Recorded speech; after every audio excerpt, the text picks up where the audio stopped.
కానీ ఈ యొక్క ఈ ఇండస్ట్రీకి సంబంధించిన పాలసీలో వాళ్ళకి ప్రభావితం అవడం కానీ లేదు. పర్టికులర్లీ మొగమోహన్ సురేష్ అండ్ మహేష్ బ్రదర్స్కి అసలు భూమే పోవట్లేదు. బట్ యాక్టివ్ రోల్ తీసుకుని వాళ్ళు హైదరాబాద్ నుంచి నైట్ అర్ధరాత్రిగా రావటం, ఎర్లీ మార్నింగ్ అన్నీ తిరగటం, ఇవన్నీ చేసి ఒక ప్రణాళిక ప్రకారం ఆయన కలెక్టర్ దగ్గర రావడం. కలెక్టర్ గారు వెళ్ళేవాళ్ళు కాదు. పోలీసులు అన్నారు అసలు ముందు ఆయన వద్దన్నారు, నెక్స్ట్ టైం వస్తానని చెప్పారు. అయినా కూడా ఆయన్ని కొద్దిగా మంచిగా మేమంతా వద్దండి పోలీసులతోనే అంటే పోలీసులు అనేది ఎప్పుడూ ఉపయోగించలేదండి కలెక్టర్ గారు.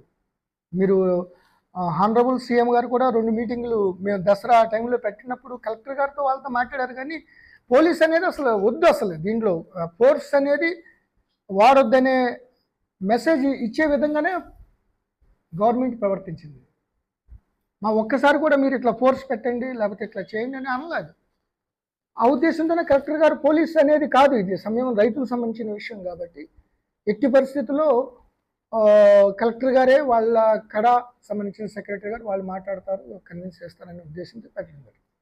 సో ఇప్పుడు మేము పెట్టిన కేసులు కేవలం డిస్ట్రిక్ట్ మ్యాజిస్ట్రేట్ని ఆయన ఏ తప్పు లేకపోయినా మంచితనం ఆయన్ని మెస్మరైజ్ చేసి ఒక రకమైన అటెన్షన్ డైవర్ట్ చేసి ఆయన తీసుకెళ్ళి అంత ప్యానిక్ అటాక్ చేశారు కాబట్టి ఆ కేసులో అరెస్ట్ చేస్తున్నాం. అంతేగాని భూములకు సంబంధించిన విషయం కాదు. భూములకు సంబంధించిన అయితే దీంట్లో 17 మందికి భూములు పోవట్లేదు. అసలు ఎవరైతే ప్రధానమైన వాళ్ళు ఉన్నారో వాళ్ళు అసలు భూములు పోవట్లేదు.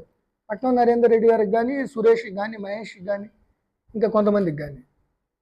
సో దాని మీద ఈయన ప్రతిసారి అక్రమంగా కేసులు పెట్టారు, లేకపోతే పోలీసు వైఫల్యం, నిఘా వైఫల్యం, ప్రభుత్వ వైఫల్యం అనేది కూడా కరెక్ట్ కాదు. నిఘా వ్యవస్థలు మాకు ముందు రోజునే ఇన్ఫర్మేషన్ ఇచ్చారు. మేము మహబూబ్ నగర్లో హానరబుల్ సీఎం గారు ప్రోగ్రాంలో ఉన్నాం, ఎస్పీ గారు కూడా ఉన్నారు. నైట్ డిస్కషన్ అయింది. బందోబస్తు అందుకనే 230 మందిని బందోబస్తు ఏర్పాటు చేయడం జరిగింది. అదేవిధంగా పొద్దున్న డీజీ గారి కాన్ఫరెన్స్లో కూడా దీని గురించి చర్చ జరిగింది. నాకు ఇన్స్ట్రక్షన్స్ ఇవ్వడం జరిగింది, నేను ఎస్పీ గారికి ఇవ్వడం జరిగింది. అన్నీ కూడా ఇన్స్ట్రక్షన్స్ ఇచ్చాము. ఇచ్చినాక దాంట్లో నిఘా వైఫల్యం ఎలా ఉంటుంది? అక్కడ సడన్గా ఏంటంటే కలెక్టర్ గారిని ఏదో మంచి ఉద్దేశంతో మేము చెప్పినా కూడా మేము పొజిషన్ తీసుకుంటామని కూడా చెప్పినాం. అక్కడికి వెళ్ళి మీరు ఇక్కడ ఉండండి, కొద్దిగా కారాలు గీరాలు దొరికినాయి, కొంత అన్రూలీగా ఉన్నారు, కొంతమంది డ్రంకన్ స్టేజ్లో ఉన్నారు, కొంతమంది సంబంధించిన లేని వాళ్ళు కూడా వచ్చారు అక్కడికి అని చెప్పినా కూడా కలెక్టర్ గారు మంచి ఉద్దేశంతో వెళ్ళటం, వాళ్ళ మాటలు నమ్మి, సురేష్ మాయ మాటలు నమ్మి, సో అక్కడికి వెళ్ళటమే ఏ అవకాశం కూడా కొట్టారు. సో కేవలం లా అండ్ ఆర్డర్ పర్ఫెక్ట్గా మెయింటైన్ చేయాలి. ఇటువంటివి కలెక్టర్ గారు డిస్ట్రిక్ట్ మ్యాజిస్ట్రేట్ మీదే ఇంత విచక్షణ రాహిత్యమైన అటాక్ జరగటానికి, ఇంతంత పెద్ద రాళ్ళు కొట్టి తల మీదకు బాధటానికి ప్రయత్నించి దానికి పునరావృతం కాకుండా ఉండేందుకే మేము ఈ చర్యలు తీసుకున్నాం తప్ప ఇది ఫాల్స్ కేసు అని ఎట్లా చెప్తారు? ఇంకోటి సోషల్ మీడియాలో అంతా మీడియాలో రాసిన, మీడియాలో వచ్చిన వీడియోలకి ఆధారితంగానే ముద్దాయిల్ని గుర్తించడం జరిగింది. దాంట్లో చాలామంది 35 మంది కేవలం నిలబడ్డారు, ప్రెజెన్స్ ఉంది, అందుకని ఇమీడియట్గా వదిలేసాం. అదేవిధంగా ఎవరిని కూడా కొట్టడం, రాత్రిపూట వెళ్ళి కొట్టారు, ఏళ్ళనే కొట్టలే, ఎవరిని థ్రాష్ చేయాల్సిన అవసరం లేదు. ఇంతమంది ఉన్నారు, ఇంతమందిని ఫస్ట్ 2 విడతలుగా 3 విడతలుగా అరెస్ట్ చేసి పంపించాం. ఎవరు కొట్టినట్టు ఎక్కడ ఏనాడు మేజిస్ట్రేట్ చెప్పలేదు. ఎవరు ఏమి కోర్టుకి ఇమీడియట్గా చెప్తారు కదా. ఇప్పుడు ఏదైతే పట్నం నరేందర్ రెడ్డి గారు ఏదో ఆయన లేఖ రాశారని చెప్తున్నారు, అట్లాగే వాళ్ళు కూడా చెప్పేవాళ్ళు కదా, ఎవరు చెప్పలేదు. అంటే దీంట్లో ఇన్వాల్వ్ అయ్యి ఇంతంత బండరాళ్ళు వేసుకుని కలెక్టర్ గారి మీద వేసిన వాళ్ళనే మేమేం చేయలేకపోతే, ఏం కొట్టకపోతే, నార్మల్గా ఉన్న లేడీస్ని వీళ్ళని కొట్టారు రాత్రిపూట అనేది పూర్తి అవాస్తవం, సత్య దూరం.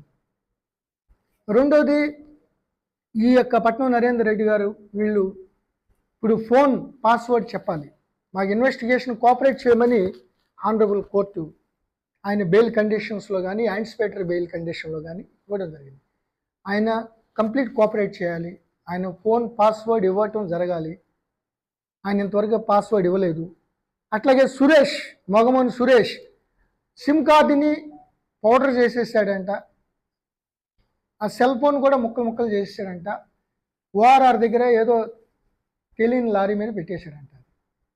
నమ్మశక్యం కానీ ఇవన్నీ కూడా ఆయన చేస్తున్నాడు. సో వీళ్ళందరూ కోఆపరేట్ చేయాలి లేకపోతే కోఆపరేట్ చేయకపోతే మళ్ళీ బెయిల్ క్యాన్సిల్కి ఆనరబుల్ కోర్టుకి పిటిషన్ వేయవలసి ఉంటుంది.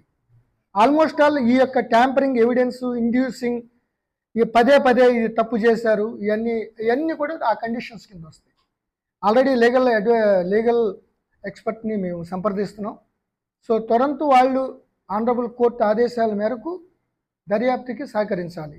ఈ ప్రెస్ మీట్లో అవాస్తవాలు మానేయాలి. ఆయన స్టిల్ ముద్దాయి బెయిల్ మీద ఉన్నాడు విత్ కండిషన్స్.